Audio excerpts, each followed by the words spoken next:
Hi, I'm Paul Henderson. And I'm Peter Lang. Welcome to Objects in the Mirror, the Peter Paul podcast. In our last episode, we fretted about how we were also trumped. And upon reflection, I think we might have been soft-pedaling it. Tariffs, students and tourists with legitimate visas being nabbed off the streets and being held in detention or deported. 200 plus Venezuelans sent to a supermax prison in El Salvador against the judge's ruling. Signalgate, lawyers being attacked for being on the wrong side of the Trump lawsuits. Musk, Doge, DEI, the market's in absolute freefall. Digital book burning and Tesla's in flames. So we're not talking about Tesla's shares, though that's got its own issues. It's a lot. Thank God we have the Canadian election to look forward to. Carney, Poilievre, it's sort of quaint by comparison.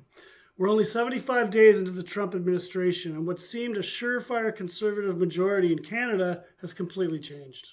So many objects in the mirror. Let's get into all of this after the break.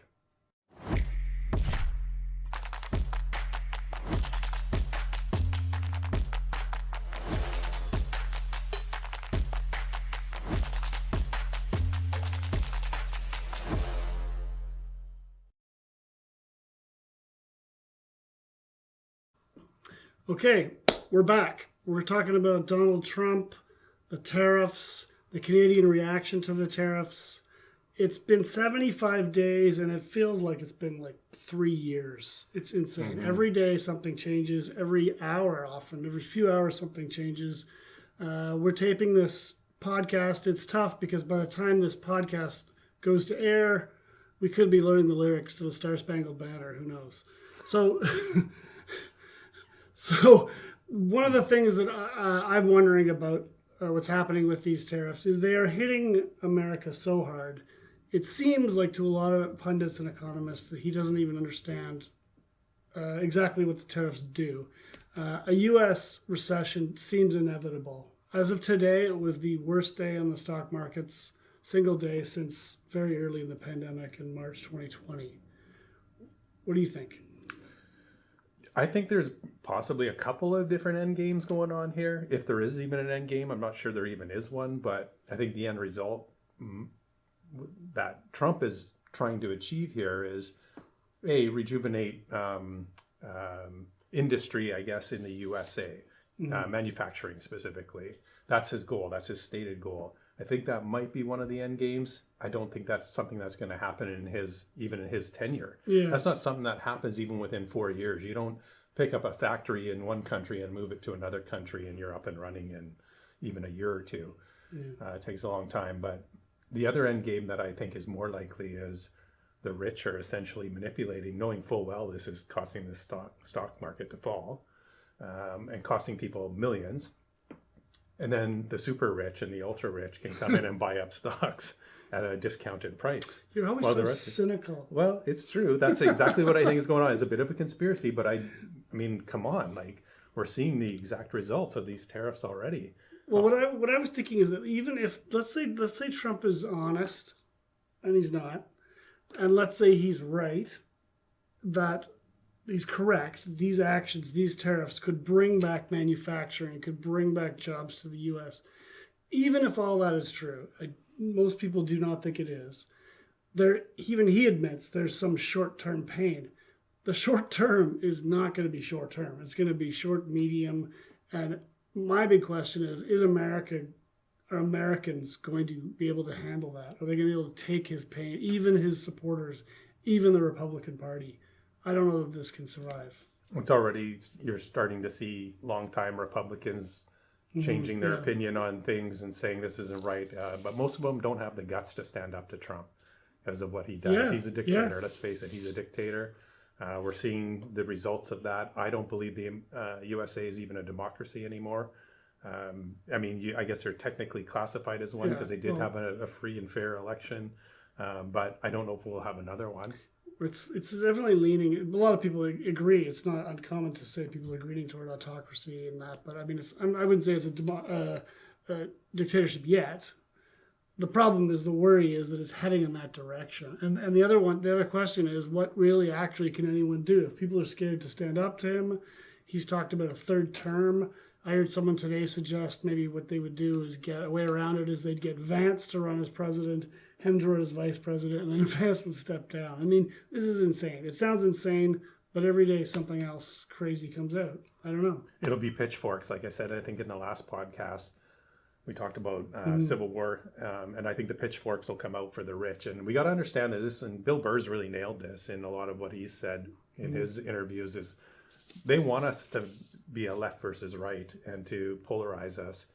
But this is really a rich, ultra rich versus everybody else. That's what this really is. This is a class war. This isn't a political war of any kind. It's a trade war, but it's also a class war. Okay. So it'll be pitchforks. I think that's what it's going to come to. So moving on to more just specifically the tariffs and the impact on them. I mean, today or what have you, this week in recent weeks, we've had the issue with gas prices and volatility. There's real estate. The market hates uncertainty. All markets hate uncertainty, and so that's affecting real estate. No one knows if they should buy. It's a real problem, the uncertainty in the markets, and I don't know how that possibly can be solved with a president who is so unpredictable. I don't think it can be. Yeah. And I don't think it will be. I think we're in for a lot more chaos over the next year, for sure. And I think if it continues the way it's continuing, we will see major unrest in the U.S. Not so much in Canada, because I really loved what Carney had said today in response to the tariffs, the announcement today. We're recording this on April 3rd. And, he said if the U.S. isn't going to lead, we will lead. And we will start making new trade partners with people we can trust, people that are predictable. Yeah. And that relationship with the USA is gone. It's done. We still have the, we call it CUSMA, they call it USMCA, the Free Trade Agreement. Yeah.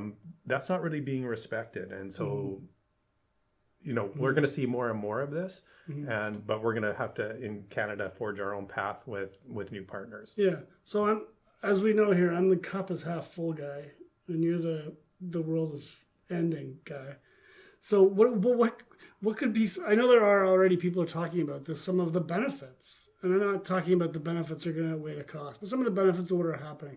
People are all getting very Canadian with their flags, and the elbows up has become a thing, and there is like a buy Canadian mentality out there, and it's actually beyond the sort of just the cliche of it. It's actually become real. People are like turning over American items in grocery stores, and people are talking about eating local and things like that. And it's also, there's also a possibility, it should happen, is this should be start improving interprovincial trade, because it's giving us some self-reflection in Canada on the weird things, silly things we have in between provinces. So there's almost that, like, it's forcing Canadians to self-reflect on how we do things.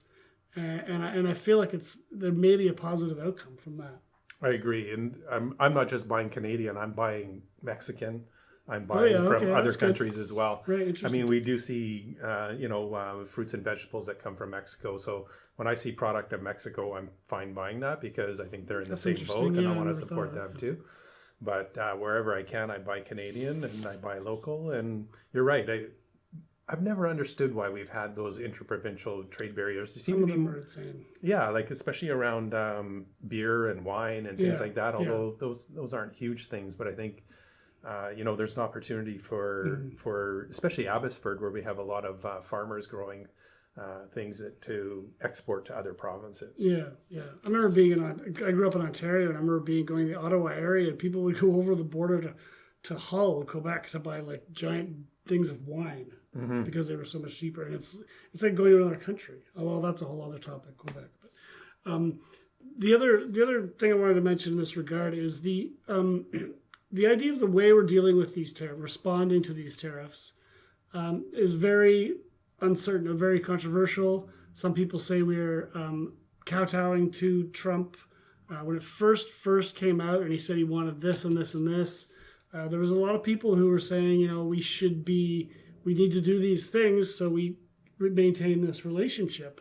I did hear an expert recently talking about how it makes no sense to do that, because he had no actual promises. There was no specific things he was asking for. And then the metaphor that came to mind for me was sort of an Oliver Twist, like please, sir, may I have another? And then the headmaster's even harsher than ever next time. I don't know. Yeah, I agree. Not to give in on those type of things. And you never have a guarantee with Trump. I mean, he's the one who actually signed CUSMA, USMCA, the last time he was in office, and here he is not respecting it. So why would you ever trust the guy again? And that's where Carney was getting at, I think, when he said that old relationship doesn't exist anymore. You used to be able to hammer these things out, come to an agreement, have a big photo op, and we all move on. Those days are done. You can't trust anything that guy signs. I mean, he showed that in his business life. He would dishonor contracts left, right, and center. He'd just not pay builders. And then they would sue him, and he would just pay more lawyers, and he would bleed them dry. And that's kind of the mentality I think he comes into being the president with. Yeah. So just to shift gears right now then, Elon Musk. Everyone loves him, right? No. Funny, I had a conversation with somebody yesterday who I would have assumed wouldn't be super pro-Trump or pro-Elon or even pro-USA. They were from Alberta. They're Métis. They're older. And I thought, but the first thing they said was, don't you think Musk is a smart guy? And I went, no. And they went, well, who do you think's smarter? And I said, a lot of people. A lot of people are smarter. Yeah. I mean, that guy just lost billions based on him opening his big fat yap. Yeah. He's lost millions for Tesla, and or billions actually. But yeah. Well, I just heard a chat with former MLA John Martin. He said something about how sarcastic about criticizing a guy who's actually cleaning up government, and I was like, I don't think that's what he's doing. So I saw that comment, and I have to tell you that I think John kind of is a troll. He does it just to stir up conversations. He does. He's a troll, which is interesting. And I'm friends with John, but he's a troll, and I don't think he really believes that. He looks at politics the way professional wrestling operates. I was going to say it's he knows WWE. It's all. Yeah, like he still thinks Hulk Hogan's a good guy, right? Like so he thinks Elon Musk is a good guy. Right, okay, but that's how I accept that. That's yeah, good. that's what I think he's doing there. I don't actually believe. That's why I hit the laugh emoji. Yeah, but with Musk, it's really, I mean, being a little more serious, this is an unprecedented situation where we have like the wealthiest man, in the world, maybe the wealthiest man ever, I suppose you could say. He literally has a seat at the table in the most powerful country in the world. It's bizarre. His hand is in there. He has a 130-day mandate with the Doge ministry and this promise to reduce $1 trillion of government spending, inefficient government spending. The last number I saw was that Doge claims on their site they've reduced 124 billion, but apparently even the way they calculate that, it's wild. It's insane, and it doesn't. And he's there. He says he's not going away. There was news stories recently that said he's going to be out soon, and he denies them. The White House press secretary denies them. I don't know. Who knows? But he's unelected, and that's all that matters. Is He might have been hired on contract or whatever you want to call it. He says he's not taking a dime to do all this. I say BS. He's making money off of this. Of course he's going to make money. Contracts anyway. Yeah, he's government contracts. Yeah. And so he knows he's going to make money. It's everybody else that's going to suffer. And he knows that as well. There are people losing their jobs left, right, and center. And these are jobs that he has no clue what they even do. Yeah, 200,000 public sector jobs so far are gone, or whether it's buyouts, retirements, or fired. But it's the classic totalitarianism, sort of authoritarianism playbook, right? Where you cut the Department of Education, slash it, get rid of it, keep your population dumb. Yes. Making universities follow their DEI rules. Yes. And if you don't, you're not getting funding. They don't want them to have funding because they don't want people in university. They turned the student loan thing 180 degrees, so are upping the interest rates on student loans. So people are basically in debt their whole lives. Right. So what they want basically a group of people, you and me, that we're complicit and we have no choice but to work for them. And that actually brings me to a topic that I wanted to talk about that's directly related to this.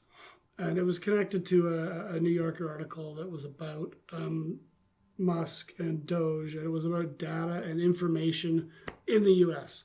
And a lot of what happened right away within the first few weeks of the administration is they started going in. A lot of it was preemptive ministries, what have you, in federal administration, deleting things off of websites because they thought this was what needed to be deleted. And so there was what was it? So, something Trump said, something like he said, it's gone. Wokeness is gone. That's what he said. And that's going to be gone from all the ministries. So I had a puzzle for you, and you may know the answer to this question. Probably not, because you didn't read the article. But what does sickle cell anemia and a B-29 bomber have in common? Well, sickle cell anemia, I know was, that was something that struck only in certain populations. And I'm not sure what that has to do with the Doge thing, but I know the B-22 is the Enola Gay. The Enola Gay, yeah. So it was an interesting anecdote, basically, but it was more than an anecdote. It was quite important in this article. That pointed out all these things that were deleted off websites. Tons of stuff, like a lot of AIDS research, which is more obvious because you're talking about the LGBTQ community. Sickle cell anemia almost exclusively affects African Americans. Right. So you suddenly have a connection to DEI there because you're talking about black people. Mm-hmm. But there was a few, literally there's tons of mistaken things deleted off websites, the way some of the analysis were pointing out, saying, the example was the Enola Gay was the name of the plane that dropped the bombs on Hiroshima. Well, it had the word gay in it. And so suddenly mention of that was deleted from government websites. Which had a totally different meaning back then. Yeah, well, yeah. I mean, it's the name of a plane, no matter what it means. And so it's deletion, it's digital book burning is what sort of the premise of this article was. And it's frightening because it's a dangerous way to go down. I mean, these are overzealous Trump bureaucrats, whether they're like him or don't, they're worried about following his potential orders, or they're doing what they think they should be doing or what they're told to be doing. There's people literally in rooms scanning websites to delete pages. And it's a very dangerous precedent. It really is deleting information. The government, the United States government is one of the largest book publishers in the world. They produce a lot of really important material, research, studies, all kinds of stuff.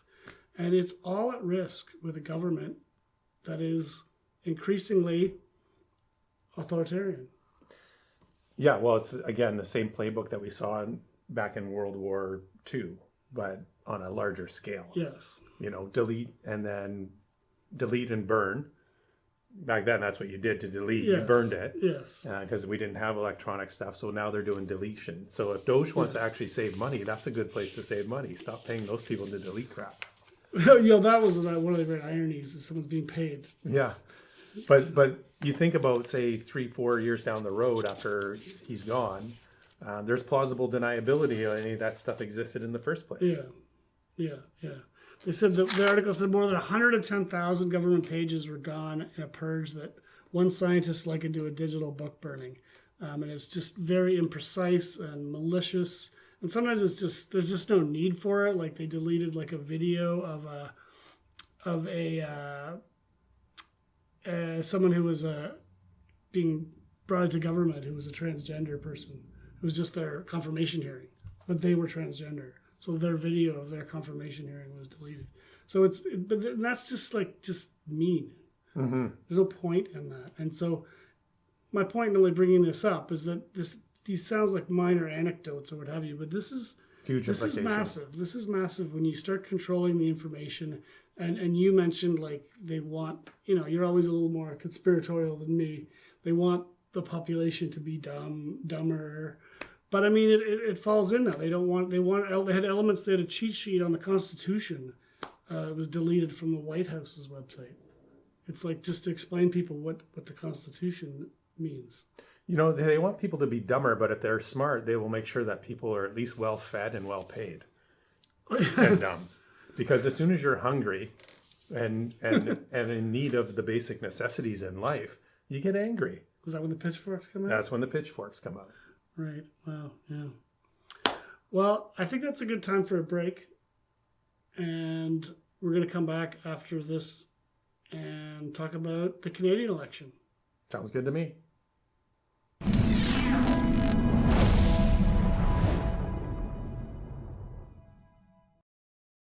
Okay, we're back. That's enough about Trump for now. We're going to talk about the Canadian election. I want to start by talking about 338 Canada's polling numbers, just to get us situated here.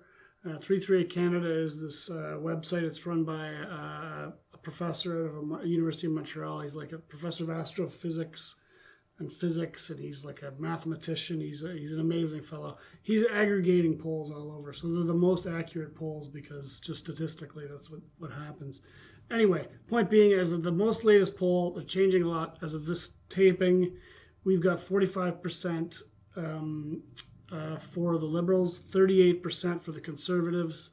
And that's an amazing change from January 12th, just 80 days ago, when it was 45% for the Conservatives, 22% for the Liberals. And of course, January 12th was a couple days after Trudeau stepped down. A few weeks in politics is like a lifetime. Yeah, no doubt. Things can change on a dime in politics, and we're seeing that right now in Canada. I mean, with the change from Trudeau, who was not well liked across the board. He had kind of stayed beyond his best before date, as I like to say. Mm-hmm. And but Carney coming in, I think he came in at the right time because he's got a background in economics. He was Bank of Canada governor and Bank of England, and led them through some pretty stormy times. And we're in stormy times again, and people are going, who do I want to lead this? Yeah, that's what I think we're seeing. But man, is that ever a huge change? Yeah, it's hard not to see how the Liberals are benefiting, obviously, from Carney, from circumstances. Mm-hmm. And the other circumstance that he's really benefiting from that's hurting the Conservatives and Poilievre is Donald Trump's actions are causing Mark Carney to step out of his role as a candidate in an election and be prime ministerial. Yeah.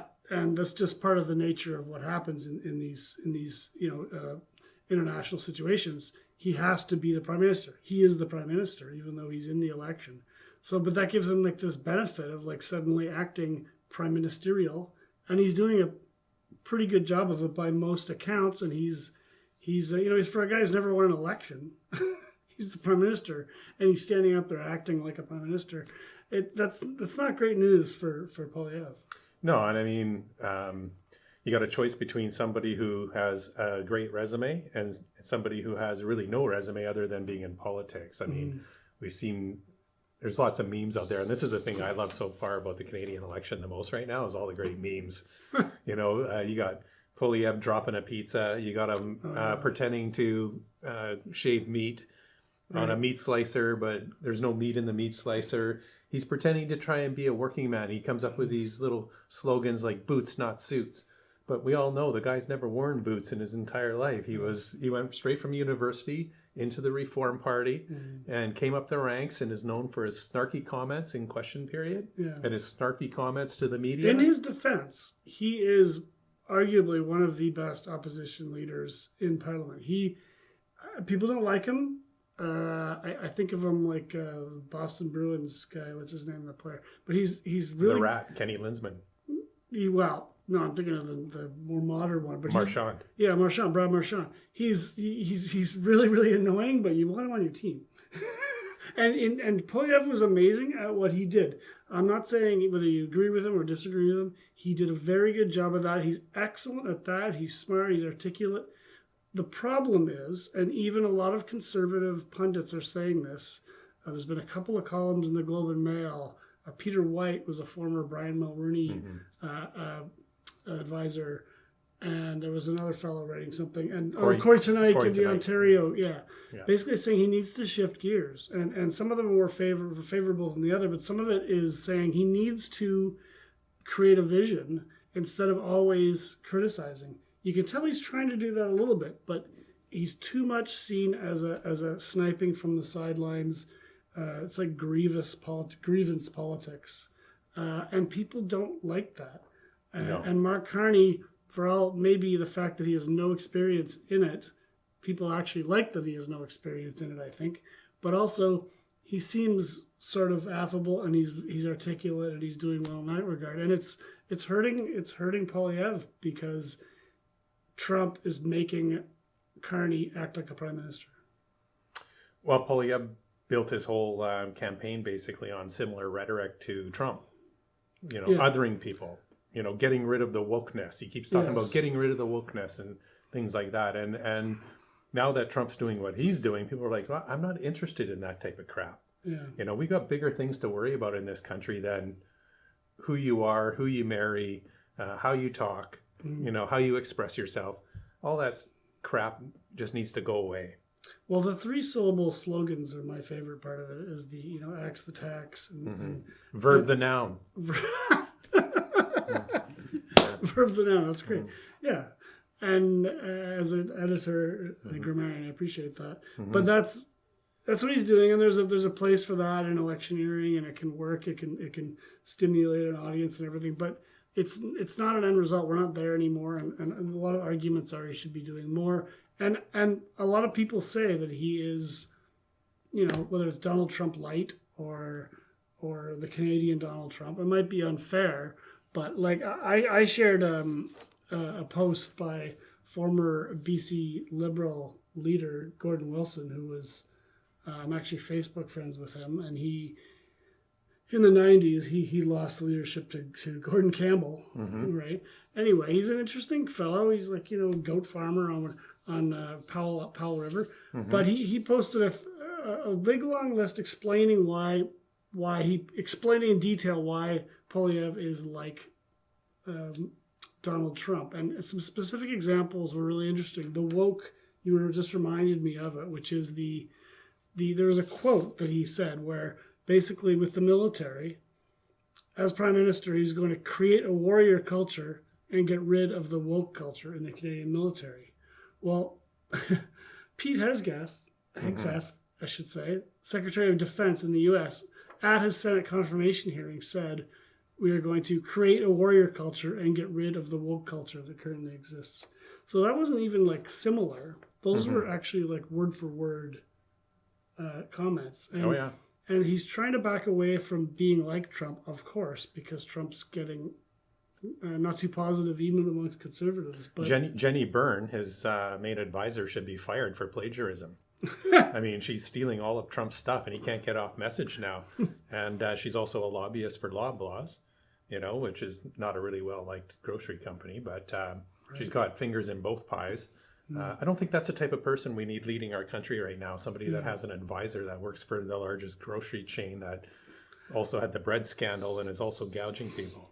I'm just curious, sort of more like objectively from outside, like from 30,000 feet, if he can back away from being connected to Trump. I feel like the worst job in the world right now would be to be an advisor to Poilievre, because he is just stuck between a rock and a hard place. He's got, something like the last post Trump saying Canada should be annexed. The poll I saw was 27% of conservatives support Trump. That sounds like a low number, but that's kind of too many for a party, for someone who's just said what they've said.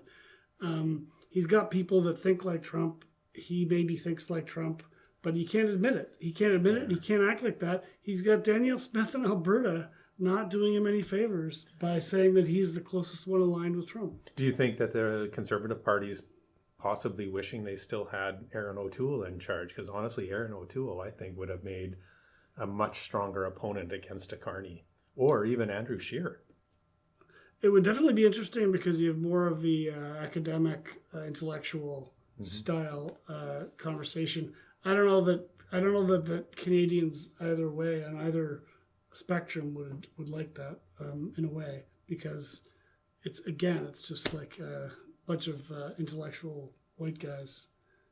I'm not sure it's much difference with what we have now, but a couple of the other things that Gordon Wilson was comparing to was how he Trump's drill baby drill, And Polyev has pointed out that he's going to get rid of bureaucratic impediments to unfettered resource development. But one of those impediments is like Indigenous consultation. Yeah. And he said some pretty nasty stuff about First Nations, Métis, and Inuit people in the past, especially around residential schools. It's not a secret. It's out there pretty widely, some of the things he said, basically inferring that First Nations, Métis, and Inuit are lazy and not appreciative of what Canada gives them. So anyway, there's a lot of the conservative campaign, the conservative plan so far really isn't working. Some of it is his fault because he's not shifting gears. But some of it, of course, he can't control. He's in the terrible situation where Mark Carney is the prime minister, and you've got a president of the United States who's behaving like no president in history, terribly behaving, and Carney gets to respond, and then he ends up looking good. So it's pretty tough to see how some would say the Conservatives could come back from this. It's only the election is still more than 3 weeks away. Yeah, that's a long time. It's a long time. I'm leaving the country. I'm not going to be here for the duration of this campaign. You're not welcome back. I'm sorry. Yeah. Well, I'll be back. But I'll be back in May and after the election, and I'll be watching it closely, although I'll be about 14 or 15 hours ahead. So I'll be sleeping when all the good stuff's happening here. Right. But I think a lot can happen in that period of time, and I'm nervous about it. Because look how fast it changed that direction. It could just as easily swing back the opposite way. You know, all it takes is a few stumbles here and there, or we've had 4 conservative candidates now removed, which surprised the heck out of me because they've known for a long time that this election is coming. And some of these people that are running ran in the last election, but they didn't remove them. So like the North Island person, Aaron Gunn, he hasn't been removed yet, but there's calls for him to be removed, especially by I think it's the AFN or a large Indigenous group has penned a letter asking for them to remove Aaron Gunn based on statements he's made about First Nations people. So that could happen. But the Liberals have had to scramble for candidates. Yes. And usually that's a recipe for disaster because you don't have time to vet your candidates. We just got our Liberal candidate in Chilliwack, who I think is a great choice. But I think in other ridings, we might find that some Liberal candidates don't do the Liberals any favors, and it might hurt them. Well, we've already had one in Richmond, right? Who pointed out that the Conservative candidate should be returned to China for a bounty. Yeah, he was removed. But even again, Eastern Fraser Valley maybe isn't a great example, but that's where we are. And the Canada, I've paid attention there. They have in Mansqui Mission, Abbotsford, they have a lawyer. He used to be a lawyer in Saskatchewan. He's now seems like an interesting guy.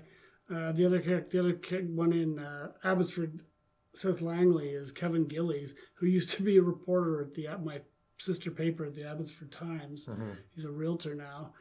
I don't no criticism to Kevin Gillies or even to Zishan Khan here in Chilliwack Hope, but they're not necessarily strong candidates in terms of able to defeat like a Brad Viss or a Mark Strahl. But I mean, this is a conservative stronghold, so it's not too surprising. No. It's a bit strange how slow they've been, the Liberals, to come up with candidates. What I'm interested in, though, too, with the Conservatives, is their inability or their refusal to connect with provincial Conservatives. So Doug Ford, Pierre Poilievre and Doug Ford are not really getting along. No. And that's a problem. Doug Ford is the He's done great. He's done great through all of this. He's been very strong, exactly, in the way Carney has. And it's the biggest province in Canada. It changes it decides the election in a way. Yeah. It's the auto center. I'm from Oakville, Ontario, where there's a Ford plant, and it's the center of all these things. And then in BC, they're not the governing party, but you can tell that the federal Conservatives are really distancing themselves from the BC Conservatives. And what's interesting to me about the candidates they've removed is they've removed candidates federally, Poilievre's candidates, for way less than things that BC Conservatives have said. Yeah. Yeah, and I think what you're seeing with the Ontario situation is that you mentioned Corey Tenike before, Yes. and I think Corey Tenike actually is an advisor to Doug Ford. Yes. So there's Right. probably a bit of that division going on there. There's a Right. there's a long-standing history, I think, with Corey Tenike and Pierre Poliev Okay. that goes back to, I think, the Andrew Scheer days. So I'm not a fan of Corey Tenike, but honestly, what he's done with Doug Ford, and Doug Ford's done with himself Yeah. through this whole tariff thing has Yeah. been spot on. Well, yeah, he's proven himself to be a very strong voice for Canada, and Unlike Danielle, unlike Danielle, who's coming across as a traitor. And I guess Polyev arguably needs to wrap himself in the flag a little bit more and be Captain Canada if he wants to try and come back from this deficit in these polls. Again, these polls are early on. They're changing dramatically in the last few weeks. In those last few weeks, we've had Trudeau and Carney, so that's obviously the change. Now we're in a campaign. Campaigns matter. We'll see what happens as we go along here. I doubt personally that they could possibly come back at this point. I should never be, no one should ever bet on my predictions, though. Well, you won the last I'm bet always- that we made on the school board election. I owe you Yes. $25 still Oh, on yeah. that. so I said Lori Thornus was going to beat. you did, Yep, and you were right. I know. Hey, the left eats its own. The left does eat its own. Yeah. I know that. That's a whole nother topic for another podcast. That is another topic. Maybe not for a podcast, but I'll definitely write an article about that soon. Oh, okay. Yeah, so I think that's good for now, and maybe we'll just take a break and come back after that. Sounds good.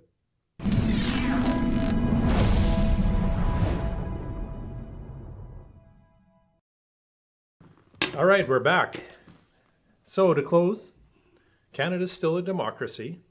We have an election April 28th. Get out and vote. There's multiple ways to vote. I'll be out of the country. I won't be able to vote unless I can get a mail-in ballot. But get to the advance polls, do a mail-in ballot, or get out to election day on April 28th. Right. Who are the candidates? The candidates are, if you don't already know, is the incumbent Mark Straw for the Conservatives. He's been our MP for quite a while. His father was the MP before that. We have Zishan Khan for the Liberals, Terry Westerby for the NDP, Selena Darish for the Green Party, and Jeff Galbraith for the People's Party of Canada. So far, those are the 5 candidates. April 9th, there could be more. So far, that's what it is. Get out and vote, please. Usually we only get about 65% voting turnout if we're lucky. That's only 2 out of every 3 people. You need to exercise your democratic right to vote, please. I think we'll close it on that. And we'll see you next time on the Peter Paul podcast, Objects in the Mirror.